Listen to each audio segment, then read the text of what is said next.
আসসালামু আলাইকুম বন্ধুরা। আজকে কি হচ্ছে দেখো তো, এটা কি চিনো? চিকেন। আজকের রেসিপিটা হচ্ছে চিকেন। আজকের এই চিকেন হঠাৎ করে খেতে মন চাইলো, ঠান্ডা ঠান্ডা ওয়েদার ভিতরে মন চাচ্ছে একটু চিকেন খাই। তো আজকে নিয়ে আসছি চিকেন। চিকেনটা আমি রেডি করে ফেলছি, তার সাথে হচ্ছে আলু আলু ভাজা না হলে। তো এখন আমরা শুরু করে দিব ভাজা। আমি একটা কড়াই নিয়ে কড়ার ভিতরে তেল দিয়ে এখন তেলটা হালকা যখন গরম হয়ে আসছে, আমি মিডিয়াম আঁচে রেখে এখন আমি চিকেনটা ছেড়ে দেব। এখন আমি প্রথমত চিকেনটাকে চার পিস আমি এই কড়াইতে ছেড়ে দেব। ছেড়ে দিয়ে এখন আমি একটু ওয়েট করতে থাকবো চিকেনটা মানে আমি লো আঁচে দিয়ে রাখছি। এখন চিকেনটা আমি এক সাইড একটু ভাজা হওয়ার জন্য আমি ওয়েট করব।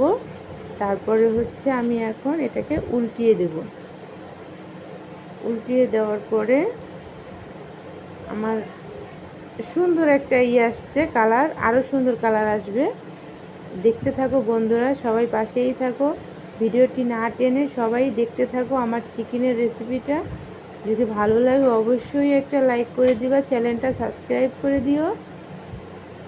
তোমাদের যদি ভালো লাগে বন্ধুরা, তোমরা যদি লাইক কমেন্ট করো, যদি আমার চ্যানেলটা সাবস্ক্রাইব করো, এরকমের ভিডিও আমার আরও করতে ভালো লাগবে। তো এখন আমার চিকেনটা প্রায় ভাজা শেষ। এখন প্রথমে চিকেনটা উঠিয়ে আমি এখন কটা আলু ভেজে নেব। আলুটা ভেজে আমি এখন আমার ছেলে ও তার ম্যাডামকে খেতে দেব। তো তারপরে তোমাদের সামনে আমি নিয়ে আসবো পুরো লুকটা, যে চিকেনটা ভাজা কেমন হয়েছে এবং তোমাদের কাছে কেমন লাগতেছে অবশ্যই কমেন্ট করেও কিন্তু জানাবা।